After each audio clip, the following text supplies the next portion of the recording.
लूट लूट महालूट, जबरदस्त लूट, करोड़ों अरबों की लूट। बिहार की सीधी साधी जनता के साथ खुलेआम लूट। यह नीतीश सरकार आखिर कर क्या रही है? स्वास्थ्य के नाम पर लूट, शिक्षा के नाम पर लूट और अब कचरे के नाम पर भी लूट। अरे साहब, जिसे जहां मौका मिल रहा है लूटे जा रहा है, खूब लूट रहा है, मनमाने ढंग से लूट रहा है। आपने सुना है ना, राम नाम की लूट है, लूट सके तो लूट। तो यहाँ नीतीश सरकार में भी कुछ ऐसा ही है।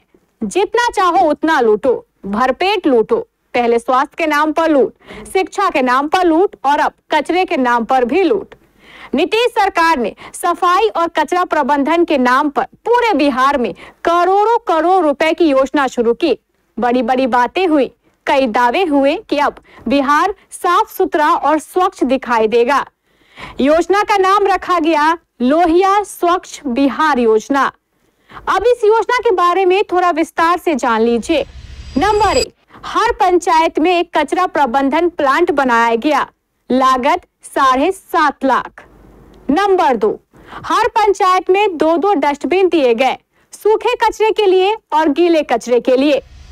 नंबर 3, घर घर से कचरा उठाने के लिए स्वच्छता कर्मियों को नियुक्त किया गया, प्रत्येक महीना लगभग 3000। नंबर 4, घर से कचरा उठाकर ई रिक्शा तक ले जाने के लिए पंचायत के हर वार्ड में एक पेडल रिक्शा खरीदा गया, प्रत्येक रिक्शे की लागत 20,000। नंबर 5, प्लांट तक कचरा पहुंचाने के लिए हर पंचायत में एक ई रिक्शा खरीदा गया, लागत 1,80,000।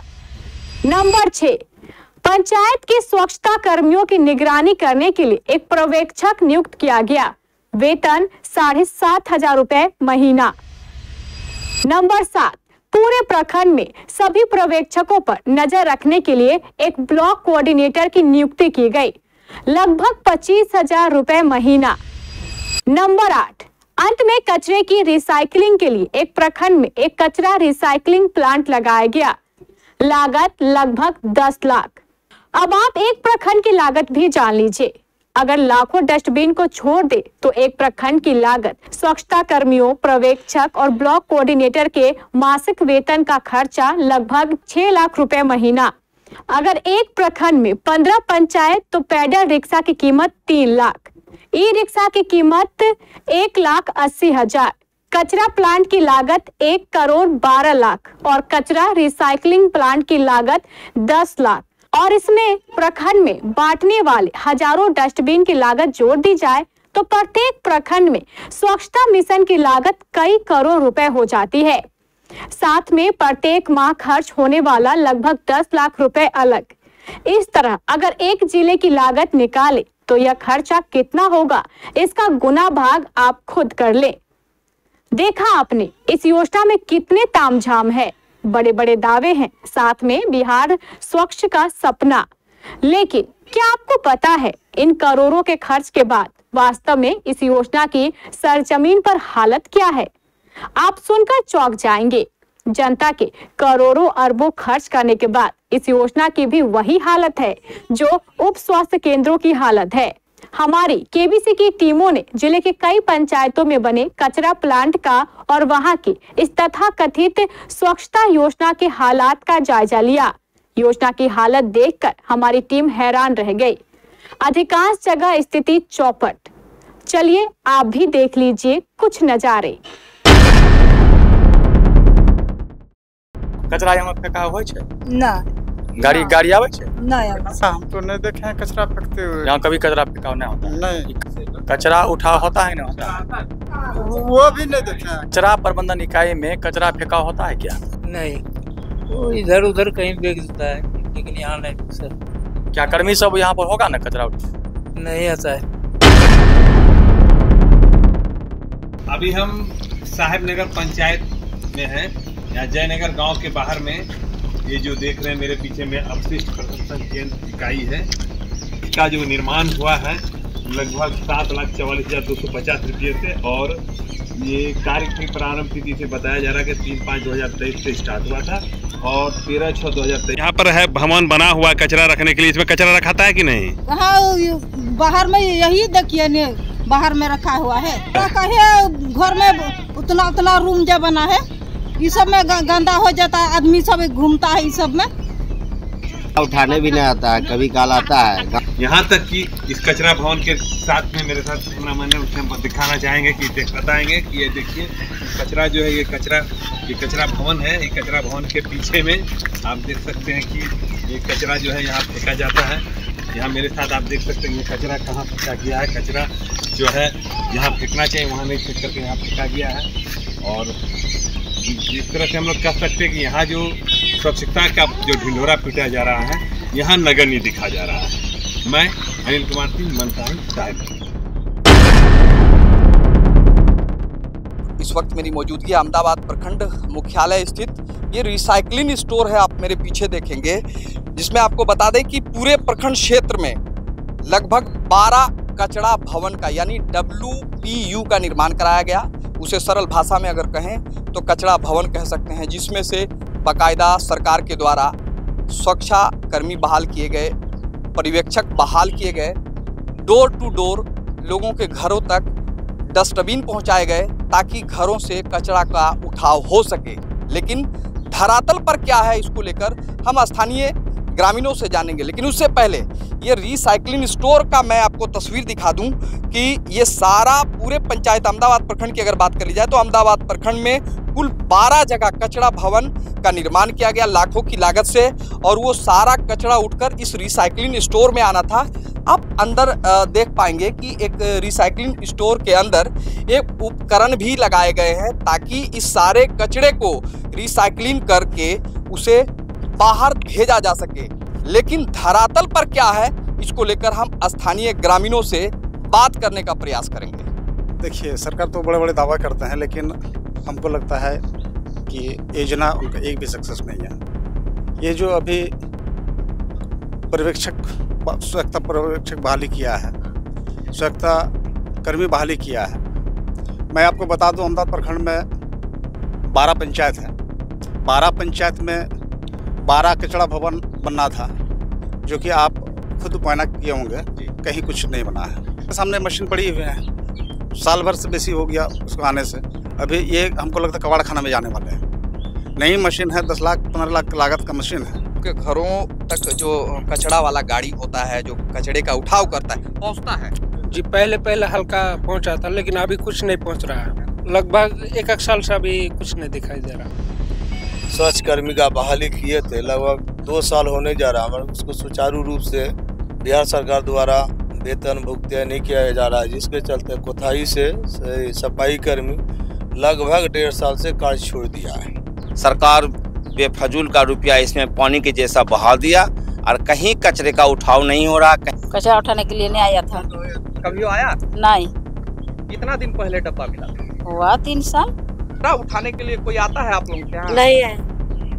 कितना दिन से नहीं आ रहा है? बहुत दिन से नहीं आया। क्या करते हैं फिर कचरे को? मजबूर में इधर उधर करते हैं, डिब्बा भी नहीं मिला है।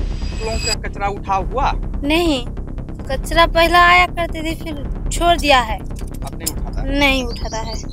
कचरा उठाने के लिए आप लोग के यहाँ कोई आया? नहीं। कितना दिन पहले बना था? 1 साल के। कैसे उठा होगा सर? देखिए, हर महीना वेतन मिलने का बात है, लेकिन वेतन नहीं दे रहा है सरकार, कैसे काम करेगा?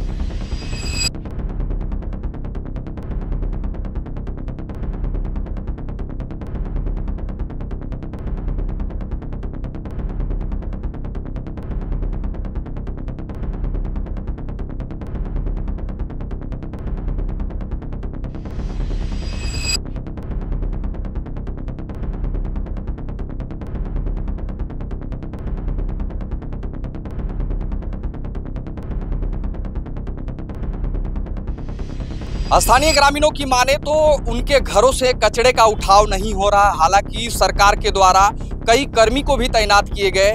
ऐसे में जिला पदाधिकारी को इस पर ध्यान देने की जरूरत है। अब तो ये आने वाला वक्त ही तय करेगा कि कब तक इस पर जांच हो पाती है। Imtiaz, KBC news, Ahmedabad. बागमारा पंचायत में कचरा को लेकर के एक गोदाम बनाया गया था और इसी में जो है पंचायत के हर वार्डों का कचरा को डैम्प किया जाता है। जी मैं आपको बता दूं कि मनिहारी प्रखंड के बागमारा पंचायत में जो एक गोदाम बनाकर जो है साफ सफाई का जो अभियान चलाया जाता है पंचायत टू पंचायत में, आज इसी कड़ी में आज हम मनिहारी के बागमारा पंचायत के कचरा प्लांट में आकर के निरीक्षण किए और अभी वर्तमान में देखा गया कि इस कचरा प्लांट का ताला बंद है। इस वक्त हमारी मौजूदगी आजमनगर प्रखंड के आजमनगर पंचायत में है, जहां पर हम लोग कचरा प्रबंधन केंद्र का जायज़ा लेने के लिए आए हैं और यहां पर देख पा रहे हैं कि ताला बंद है। कचरा प्रबंधन केंद्र में ताला बंद है। ग्रामीणों की माने तो यहां पर जो है हमेशा ताला बंद रहता है। यही कारण है कि कचरा प्रबंधन केंद्र के बाहर लोग कचरा फेंक कर चले जाते हैं, जिससे दुर्गंध फैलती है और तरह तरह की बीमारियां होने की आशंका बनी रहती है। आजमनगर प्रखंड के लगभग सभी पंचायतों में यही हाल है। इस प्रकार के केंद्रों का मनरेगा के माध्यम से ये केंद्र बनाया गया है, जिसकी लागत लगभग 7 लाख रुपए से अधिक की राशि से बनाई गई है, जो एक प्रकार से कह सकते हैं कि सरासर ये रुपयों का दुरुपयोग किया जा रहा है। स्वच्छ भारत मिशन की बात करें जहाँ तक कि स्वच्छ भारत मिशन का पूरा उल्लंघन किया जा रहा है। आजमनगर प्रखंड क्षेत्र के लगभग सभी पंचायतों का हाल यही है और इस केंद्र के लगभग 400 से 500 मीटर की दूरी में प्रखंड मुख्यालय है। यदि ये स्थिति यहाँ पर प्रखंड मुख्यालय के बगल में है तो अन्य पंचायतों में इसका हाल क्या होगा, यह आप खुद अंदाज़ा लगा सकते हैं। बिशनपुर पंचायत के वार्ड संख्या 9 में ठीक मेरे पीछे आप देख पा रहे हैं योजना बोर्ड लगा हुआ है और ये एक तरह से कबाड़ी बना हुआ है। ये कचरा भवन है, कबाड़ी भवन इसको भी कह सकते हैं अगर ठेठी भाषा में अगर कहना चाहे तो। जब से ये बना है तब से ना तो एक ठेला कचरा ढोने वाला निकला, ना ही किसी वार्ड में आज तक जो है कचरा ढुलाई हुआ। यहाँ तक इसका रख रखाव का भी कचरा भवन का भगवान भरोसे ही है। पिछले आंधी में इसका छत जो है छप्पर उड़ गया, जो एल्वेस्टर है वो उड़ गया, उसको देखने वाला कोई नहीं है। ऐसे में सरकार का जो ड्रीम प्रोजेक्ट है वार्ड से गांव से कचरा मुक्त करें, ऐसे में मुक्त क्या होगा भगवान भरोसे आप देख सकते हैं। अजय कुमार, बरारी। क्यों कैसा लगा यह झटका? किसी ने ठीक ही कहा है, जोर का झटका धीरे से। जनता के साथ यह कितना बड़ा धोखा है आप खुद सोचिए। सफाई के नाम पर भी लुटेरे और दलाल अपनी आदत से बाज नहीं आ रहे। अफसोस तो ज्यादा तब होता है जब संबंधित विभागीय अधिकारी भी मौन धारण किए रहते हैं। इसलिए इन अधिकारियों के मौन को लेकर भी जनता हमेशा सवाल उठाती है और इन पर मिली भगत का आरोप लगाती है। यहाँ एक बात बतानी जरूरी है, कुछ प्रखंडों में विभागीय अधिकारियों की सक्रियता से यह स्वच्छता मिशन फिलहाल ठीक ठाक चल रहा है, जिनमें प्राणपुर प्रखंड भी शामिल है। यहाँ के लोग इसका श्रेय प्राणपुर की नई युवा बीडीओ मनीषा कुमारी को देते हैं। लोगों का कहना है कि जब भी इस युवा अधिकारी को कहीं लापरवाही की जानकारी मिलती है तो वह तुरंत लापरवाही करने वालों के विरुद्ध कार्रवाई करती है, जिसके कारण इस प्रखंड में यह स्वच्छता मिशन लोगों की उम्मीद पर खरा उतर रहा है। लेकिन अफसोस उन ज्यादातर प्रखंडों की हालत को लेकर है जहां जनता के करोड़ों रुपए खुलेआम लूटे जा रहे हैं। शहर के बेहतरीन लोकेशन पर किसी भी चीज की दुकान या रेस्टोरेंट खोलने की इच्छुक लोगों के लिए शानदार मौका बन गया है ऐसा मॉल जहां आपका बिजनेस चलेगा धुआंधार। तुरंत संपर्क करें। Phone number 9870187900। पता कटिहार मेडिकल कॉलेज के मुख्य द्वार के ठीक सामने। क्यों है ना शानदार मौका।